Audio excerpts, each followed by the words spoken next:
Muy buenas noches, qué bueno que está usted hoy en una emisión más de la Tertulia Ciudadana. De verdad, muchas gracias por acompañarnos. Y como ya es costumbre en este espacio, solo hay gente, pero de lo mejor, bien picuda, como dirían los chavos. ¿Sabe? Hoy, de verdad, usted la está viendo y a mí me da muchísimo gusto que Edna Jaime haya aceptado estar con nosotros en esta Tertulia Ciudadana. Al contrario. Nos conocemos de hace muchos años. Es un gusto. Exactamente, así es, desde muchos años somos, hace rato me decía, soy totalmente sociedad civil. Le decía yo, onejera, así nos dicen, ¿verdad? Pues sí, orgullosamente sociedad civil. Pero le voy a contar un poquito más de Edna Jaime. Ella es fundadora y directora general de México Evalúa. A reserva de que ella nos cuente más a detalle lo que su organización hace, yo le puedo decir que está dedicada al análisis, monitoreo y evaluación de políticas públicas. Híjole, fundamental, de verdad fundamental.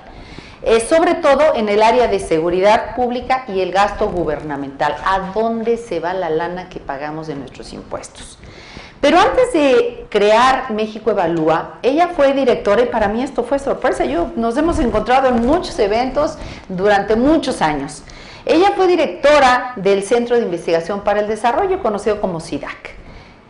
También es licenciada en Ciencia Política por el Instituto Tecnológico Autónomo de México. Lo dije bien, pensé que me iba a trabar, lo dije corridito. Muy bien, y aquí es cuando te cedo los micrófonos, mi querida Edna, porque yo quiero que nos compartas, ¿por qué te nació esta idea? Digo, yo sé que CIDAC obviamente es una súper buena escuela, pero tú hoy por hoy, México Evalúa, déjenme decirles, si México Evalúa lo dice, nadie lo pone en duda. Y eso solo es el prestigio de la persona. Te lo digo porque sé lo que es esto. Tienes una columna también, te leo, y es verdaderamente un lenguaje de sociedad civil y nos pone en los temas que a todos nos interesan. Pero ahora sí te cedo el micrófono, háblanos de México Evalúa. Bueno, México Evalúa se fundó en el 2009 en una coyuntura muy difícil, Aurelena, que tú la conoces bien, una crisis de seguridad que estaba pues tocando su pico, una escalada de violencia que no entendíamos, y surge pues con el propósito de generar mediciones sistemáticas a lo largo del tiempo para informar a los mexicanos de la evolución de un problema y de los resultados de la política pública. Cómo en el caos podemos poner orden, cómo podíamos interpretar la realidad de lo que vivíamos a través de indicadores, a través del uso de la información pública. Y esa fue la idea que dio nacimiento a México Evalúa. México Evalúa desde que se concibió tiene dos grandes programas. Uno es seguridad y justicia, un tema que sigue siendo vital en nuestra agenda, y otro tema que tiene que ver con el gasto público, su efectividad, con la transparencia y con la corrupción. Nada más ni nada menos. Nada más ni nada menos. Es una organización que quiere mejores políticas públicas, gobiernos más eficaces, pero también gobiernos que rindan cuentas. Y medir es una manera de rendir cuentas. La evaluación es un componente. Y de mejorar también, ¿verdad? Sí, por supuesto. De la evaluación, nosotros decimos que cuando México evalúa, México cambia. Es un componente central la evaluación de la rendición de cuentas, de la exigencia de cuentas. Y creíamos que pues una organización que lo hiciera a lo largo del tiempo, que acostumbrara a la opinión pública a tener datos y referentes pues sustentados en números. Sí, no sacados de la manga, ¿no? En análisis serio, pues podría ayudar a situarnos, a entender una problemática y encontrar soluciones. ¿Qué tanta respuesta tienes por parte de las autoridades? Porque a final de cuentas, pues estás midiendo lo que hacen o lo que dejan de hacer, ¿no? Mira, desde que concebimos a México Evalúa sabíamos que no iba a ser una tarea fácil y de que no estábamos acostumbrados no nos gusta que nos evalúen. A esos ejercicios de evaluación y que corríamos el riesgo de que pues quisieran matar al mensajero, al portador del mensaje. Al portador del mensaje, no centrarse en tu mensaje. Y en la historia de México Evalúa pues hemos tenido momentos difíciles, ¿no? Cuando hemos sacado trabajos que hemos recibido respuestas a veces muy rudas por parte de los evaluados. ¿Federal? ¿Estatal? Más estatal. Más estatal, muy bien. Pero, y estamos, lo entendemos, o sea, tenemos que generar esta cultura de la medición, de la evaluación, y eventualmente vamos a recibir los resultados de una evaluación de manera mucho más natural, ya no tratando de pues señalar al mensajero, de descalificar al mensajero. Yo creo que va a ser un proceso natural, es un proceso mismo de nuestro Tenemos proceso que caminar de esto, político, claro. de nuestro cambio cultural también. No, y me parece que lo importante aquí es que los pasos que se están dando, los está dando una organización seria, porque si no sería todo lo contrario. Dejaríamos de creer, si creíamos un poco ahora no se aceptaría. No podemos poner en el foro público cosas que no tengan sustancia, cosas que no tengan solvencia técnica. Sí. Entonces, cada cosa que hacemos, somos extremadamente cuidadosos. Ahorita estamos construyendo un índice de inseguridad por ciudad. Creo que es muy importante desagregar el problema. Claro, no quedarte a nivel estado. No hay que quedar a nivel nacional. El problema de seguridad lo estamos viendo, o lo hemos visto desde 100,000 metros de altura pareciera. Tenemos que ir a lo granular. Que además seguramente ahí está la solución, ¿no? Absolutamente. Empezar por aquí en lugar de tratar de hacerlo macro. Y estamos trabajando con matemáticos, Laurelena, para que la información disponible, que todavía no es muy abundante y todavía no es de calidad, pero con lo que existe, poder hacer algo irrebatible. O sea, que realmente estemos ofreciendo al foro público, a los mexicanos, información que ha pasado por filtros. Técnicos muy exigentes. Ahora vamos a comentar un poquito. Yo recuerdo, me dices, nace en 2009. Esto me lleva a un año después de la marcha que hicimos, Iluminemos México, todos estos foros que hicimos en su momento con el gobierno federal. Yo recuerdo de los acuerdos y los diálogos por la seguridad, ¿te acuerdas? Sí, después los diálogos. Que de alguna manera vino. Yo me acuerdo que tú en algún momento en una de estas mesas, muy firme como siempre lo haces, pues denunciaste que de entrada no había cifras y después pues no eran confiables. Y uno te daba una cifra y te ibas buscando esa misma cifra a otra fuente y era otra. Y tú desde entonces dijiste, pues, ¿qué está pasando? Queremos cifras confiables. De aquel 2009, 2010 a un 2014, ¿has logrado de alguna manera el que les caiga el 20 a los estados y a los que tienen que proporcionar esta información y de entrada la produzcan? Porque el decir aquí no hay secuestros porque no los llevas registrados, pues no se vale. ¿Cómo ha estado esto? Mira, yo creo que es una moneda con dos caras. Ha habido avances importantes. La primera reunión que yo tuve, esto fue en el 2010, en la Secretaría de Gobernación, la petición era, no es posible que yo entre a la página del Secretariado Ejecutivo del Sistema Nacional de Seguridad Pública y yo encuentre PDFs que no permiten hacer nada. Poco después entramos en contacto con el titular del Centro Nacional de Información y en meses después empezó a estar disponible la base de datos con la que trabajamos ahora todos. Lo lograste. Lo logramos no solamente en México Evalúa, ¿no? Lo sé, pero a mí me consta que comenzaste a poner el tema sobre la mesa. Ya es una base de datos que se está actualizando mes con mes, que tiene errores, que se ajusta precisamente porque pues, son averiguaciones previas que se van aclarando, que se van trabajando con el tiempo. Y aparte hay todavía muchos problemas en recopilación, en el reporte de información. Pero tenemos esa base de datos y es un referente común. ¿Qué tanto se dejan los estados o quien tenga que hacer esto en que de alguna manera con tu experiencia los orientes? Porque yo recuerdo que también uno de los problemas, comentado por Rivas, por cierto, el Observatorio también Nacional Ciudadano, es que lo que unos consideran, por poner un ejemplo, secuestro, en otros estados no lo consideran. Entonces eso no te permite el tener números reales y pues, tus indicadores empiezan a fallar. Hay problemas de registro, hay problemas de reporte. Entonces, lo que tenemos en esa gran base de datos de incidencia delictiva del Centro Nacional de Información, pues es algo que tiene áreas de oportunidad. Hay que trabajar sobre ellas.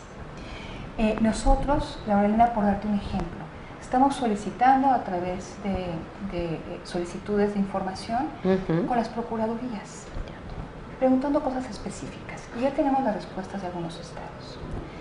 y no nos coinciden con la que reportan al secretariado ejecutivo. Okay. Y ellos mismos, o sea, ellos la reportan al secretariado de dar una cifra, ellos lo reportan a México Evalúa y es otra. Increíble, cifra. Pero cierto. Entonces, esto ya es una materia de trabajo. Claro. Solicitamos información para tener más robustez en lo que estamos haciendo de nuestros, lo que vamos a hacer en ciudades, inseguridad de ciudades, y pues estamos encontrando pues estas anomalías. Sí, resistencias, ¿no? Y creo que necesitamos trabajar sobre eso, porque finalmente pues, la incidencia delictiva y su evolución es un resultado pues de la política pública, es la manera como los ciudadanos podemos evaluar si las cosas están funcionando o no están funcionando. Entonces creo que sí tenemos que tener información de más calidad. Fíjate que aquí yo creo que es cuestión cultural. Cuando nos dicen que nos van a evaluar, todos temblamos y de antemano suponemos que estamos haciendo las cosas mal. Y ya lo dijimos, lo que no se puede evaluar, pues no se puede mejorar. Y yo creo que lo importante es que lo está haciendo una organización seria y su único fin es evaluar las políticas públicas, evaluar el gasto gubernamental para que sean más eficientes. Ustedes han trabajado en dos proyectos. Uno es el Índice de Víctimas Visibles e Invisibles de Delitos Graves y el otro es Seguridad y Justicia Penal en los estados, 25 indicadores. ¿Por qué no nos platicas algo de esto? Bueno, estos son estudios que ya tienen algunos años. Fue muy importante el documento de indicadores de víctimas visibles e invisibles de homicidio por diversas razones, Laura Elena. Primero, porque fue el primer trabajo que hacía uso de esa base de datos disponible, ¿no? Una base de datos con incidencia delictiva de 1997 al momento que lo hicimos. ¿Qué fue qué? 2011, ok.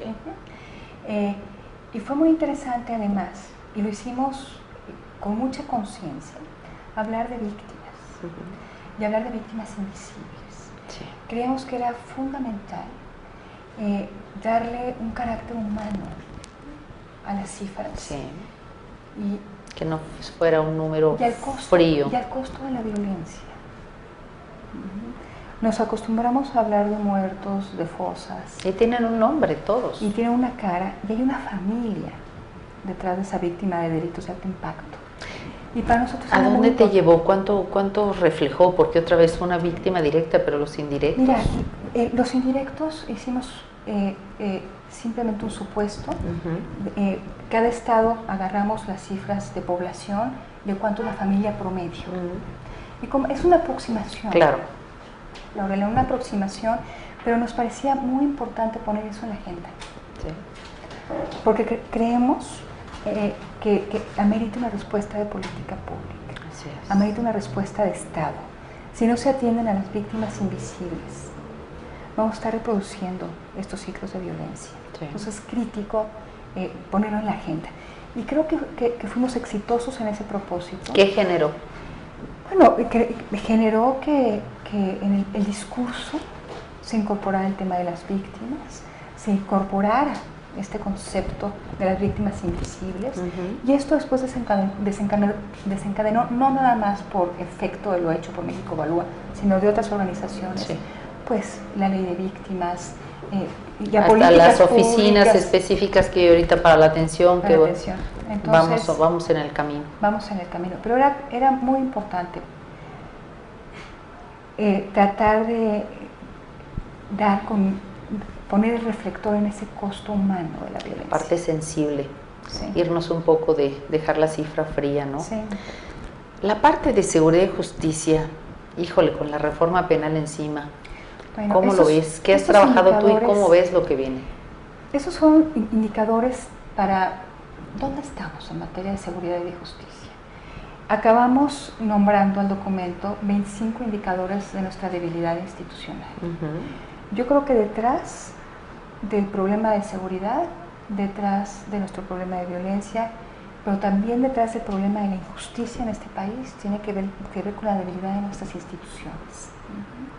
La debilidad del Estado mexicano, expresada con policías que no cumplen requisitos básicos, sí. Ni en número, ni calidad, ni profesionalización, mal pagados, que se reflejan en ministerios públicos que no tienen la capacidad Primero de discriminar cuáles son los delitos que ameritan ser atendidos, Sí.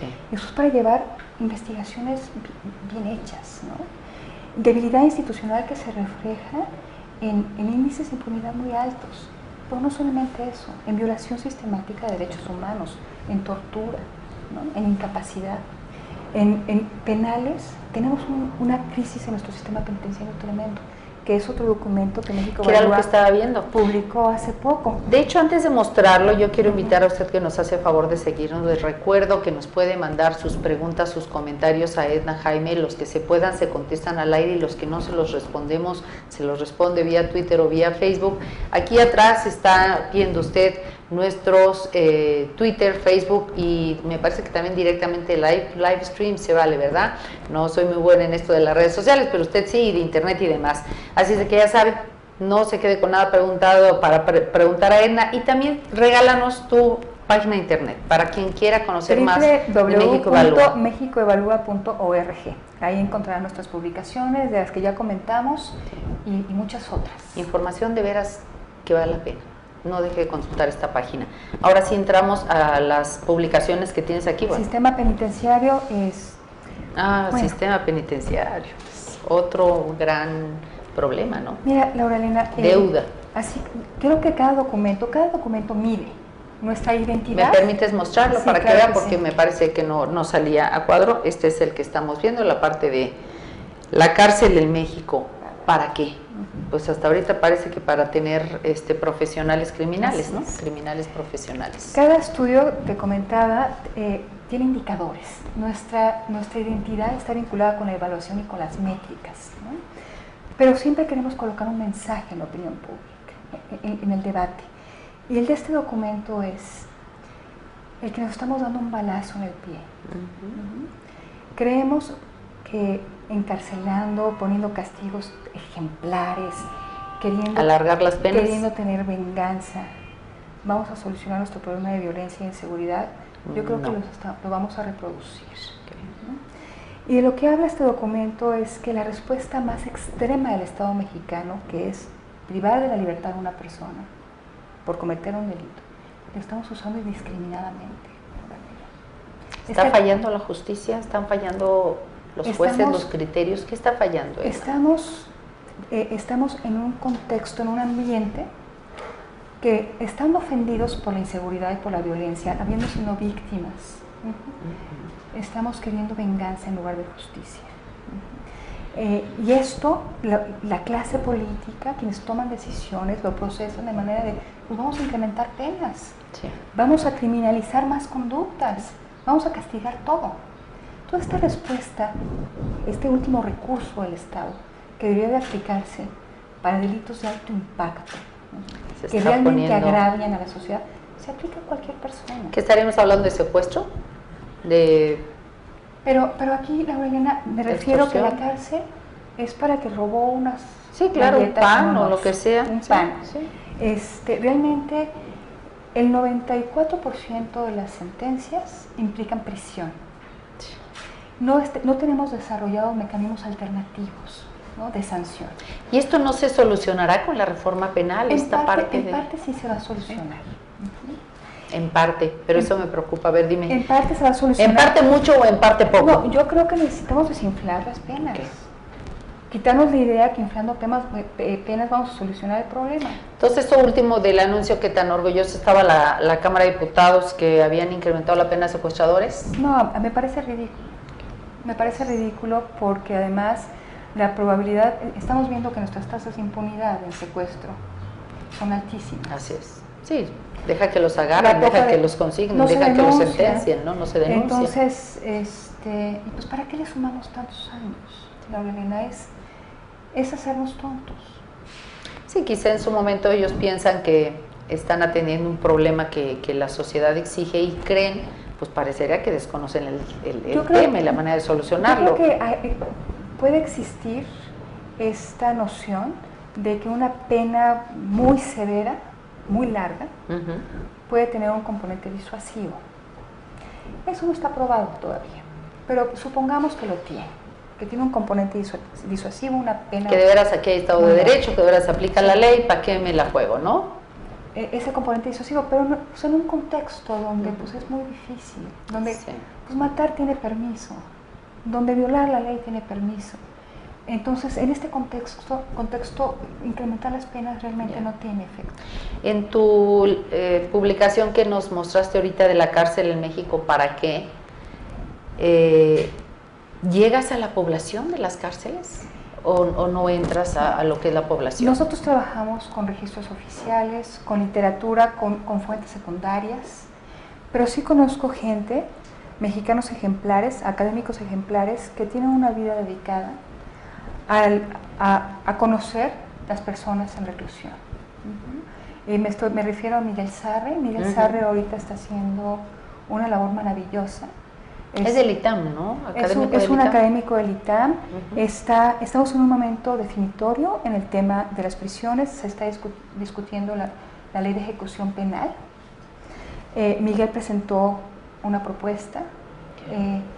Me parece que es la puerta de entrada para empezar a resolver nuestro problema penitenciario, que haya control judicial sobre las cárceles, y él hace una labor magnífica.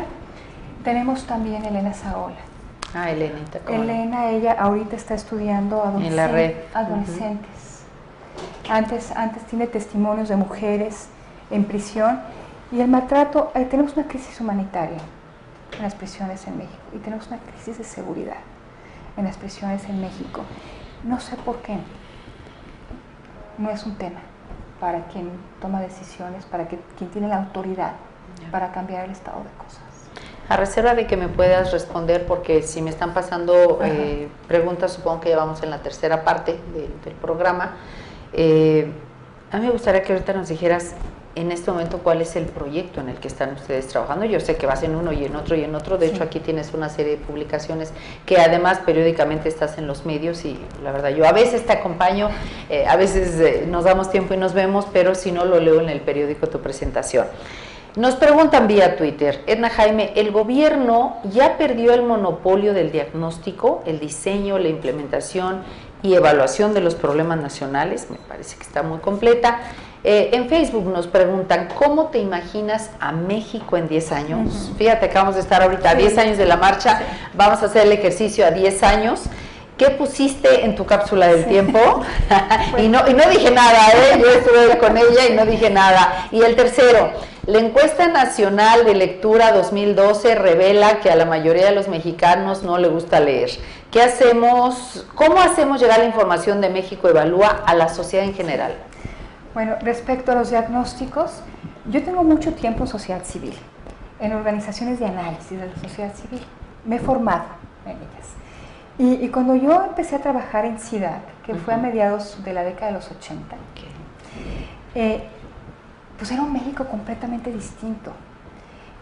Hacíamos nuestros libros, estábamos planteando un México muy diferente, un México con desarrollo político, con democracia, era un México cerrado. ¿Hiciste tu cápsula en aquel entonces del tiempo? No lo hice, pero si lo hubiera hecho, no me hubiera imaginado las transformaciones por las que ha atravesado este país. Porque era un régimen político muy cerrado, una economía muy cerrada. Entonces, hablar de democracia en aquel entonces no era fácil. Y decidimos hablar de apertura económica. La apertura económica traería consigo la apertura política, y así sucedió, y nuestros estudios estaban enfocados a pues, cómo hacer una reconversión industrial, cómo abrir la economía, cómo hacer una economía competitiva. Fuimos de los primeros en CIDAC en hablar de Tratado de Libre Comercio, pero el único interlocutor era el presidente de la República. Y realmente el diagnóstico lo tenía su equipo. Claro. Nosotros podíamos generar algunas ideas, no había un debate abierto. Medio mosquita zumbando, ¿no? Pero todo estaba aquí, decidían voltearte a ver o espantarte. Y ahora creo que tenemos un mercado de ideas. Sí. Las ideas compiten en el foro público. Sí. Parece una maravilla. Los diagnósticos compiten en el foro público. Yo, sí me siento muy emocionada de haber estado en esta transición. Ser parte de esto. Sí. Entonces, la respuesta en esto sí ya perdió el monopolio. Sí. Y bueno, afortunadamente para bien del país. Ahora hay muchos actores. Sí, claro. Antes era el presidente de la República. Y lo que usted diga, señor, ¿no? Ahora hay una infinidad de actores. Si una organización de sociedad civil quiere tener incidencia, tiene que tener una estrategia para sus temas, cuáles son los actores relevantes, cómo convencer, cómo llevar los temas a la opinión pública, cómo crear un ambiente de opinión favorable al tema que uno quiere avanzar. Una cosa compleja, pero me parece que riquísima.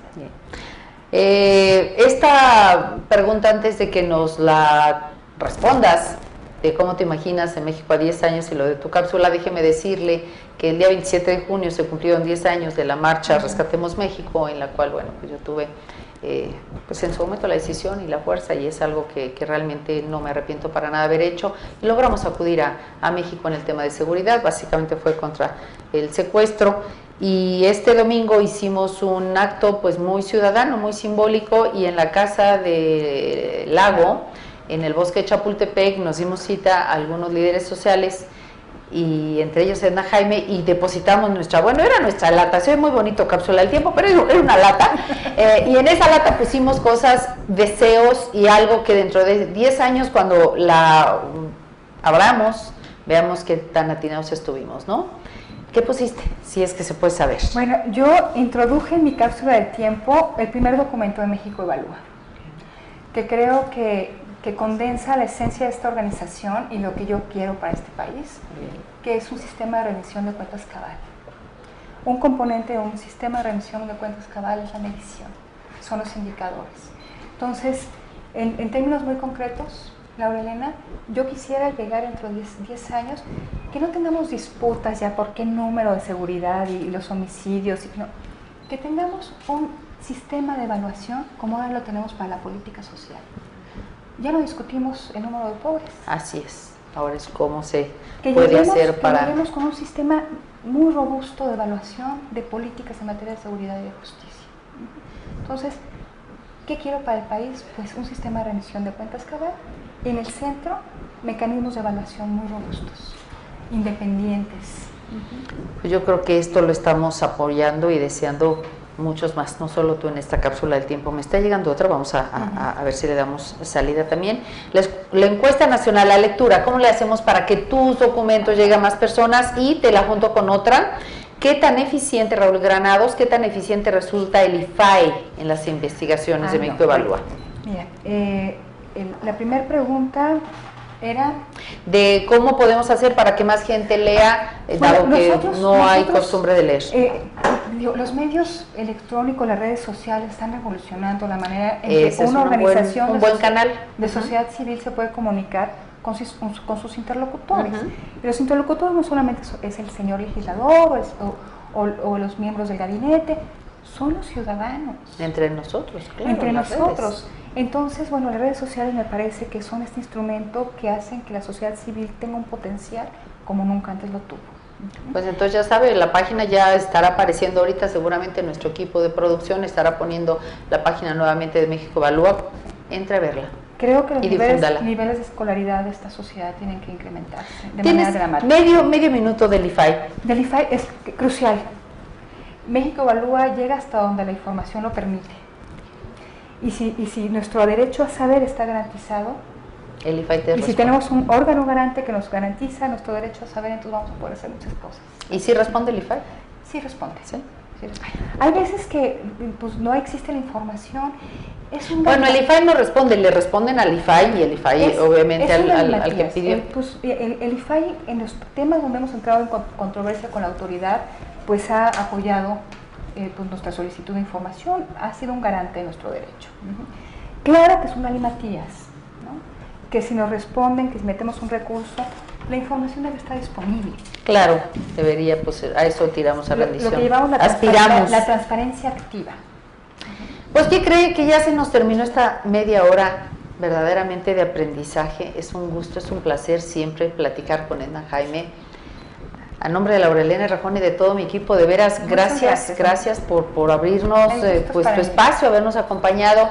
Y déjeme decirle a usted que la próxima tertulia, dentro de 15 días, estará con nosotros Eduardo Bojorquez. Él es director de Transparencia Mexicana. Mire, estamos agarrando un poquito lo que nos hablas de que la transparencia es fundamental. Transparencia Mexicana, entre sus objetivos están promover y vigilar también la rendición de cuentas, así es que vamos a ligarnos ahorita un poquito. Comenzamos con una maestra en el tema, que es mi gran amiga Edna Jaime, que de verdad la aprecio muchísimo. Y usted y yo y nosotros, recuerde que tenemos una cita dentro de 15 días en este su espacio, en Tertulia Ciudadana.